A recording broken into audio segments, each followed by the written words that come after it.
Log na ng tagani, liwat. Sabad.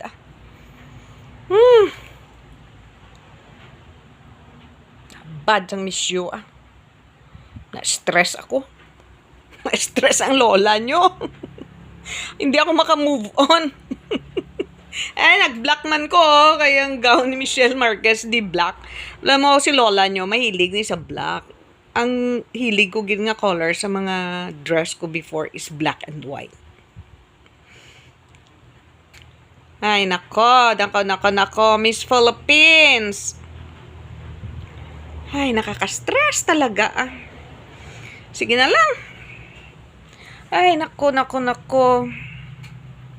Lola Sofia, mag-inom ka na lang sleep aid para katulugan ka, nagapalpitate ko subong, dama inom ko wine how.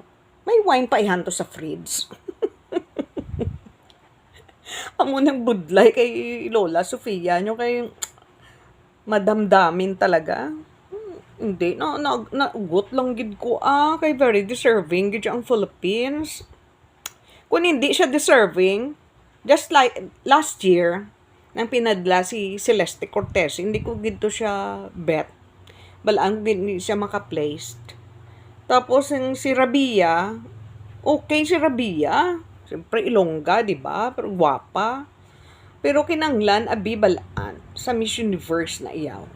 Kung padala ka na, hindi lang na iya sa preliminary, ang overall da nga performance mo da sang contest da nga before 2 weeks before kinanglan makihalubilo kay sang Mayo ya sa sa mga upod mo da kay may mga judges, may mga mata na da palibot sa inyo.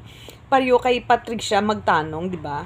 Gwapa to siya, she's a lawyer, pinadala siya sa Miss International sa Japan. So na-notice ko lang to siya, gwapa to siya, taas, morena lang. Pero nang may atuto sa isa ka video, nakita ko. So, nagkadto sila sa temple, kay may mga activities na sila mo. So, pagkadto ito sa temple, sa temple, may water na da. So, may ginasandok-sandok na da nga kawayan. So, ang water nga da, the holy water na siya. Kung sa aton bala nga, kadto ta sa simbahan, sausaw ka da sang kamot mo da sa entrance ng simbahan, may water na da, tapos ma-sign of the cross ka. So sa Japan, may ara man da, may sandok, ginainom ina, kay pampaswerte ina, pampalinis ang aton nga mga bad, kanina, mga aura sa lawas, sa mga negativities da sa lawas, ang bad spirit, bala evil, sa lawas na may pag-inom mo siya mahugasan na, ang iyaya, pagkatuya-tuya, nakibot, kay ko nakita ko sa video ya, hinugas siya sa kamot siya. Kasi, ito siya kabalo. Oo, gina-search ko gani ang video nga na pagsandok, yan ginugas siya sa kamot siya ang tubig. So, may mga mata na da, may mga judges na da, may mga committee na da, nga members ang committee sa mga selection committee, ara na da sila nga galantaw sa inyo sa activities. Yung Japan nga daan, grabe sa moral values ang mga Japanese. Amo lang tugid siguro nga nang wala nagpasulod siya. I think nadala man siya sa top 10 or sa top basta wala gid siya. Kay ikay mo inugas mo imos kamot mo yung holy water sa temple. Amo man sa may Miss Universe. Pero si Michelle D, all in all, halin sa arrival niya sa El Salvador hasta sa daily activity siya, grabe gid siya. Ay, all praises gid ko sa iya. Tianhon mo na, kay ang mga stars wala nag-align siya. Tuod gid man, no?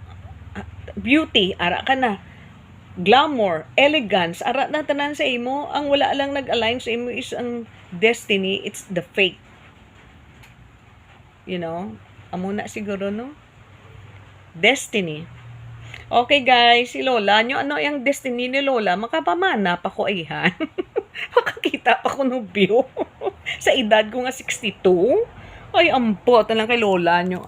Ang balila Sofia nga, gwapa ka man, sexy ka man, maalam ka nga, single ka man gapon. Yan kung budlay, kay si Lola nyo, very choosy. Okay, bye-bye. I love you all. Mwah!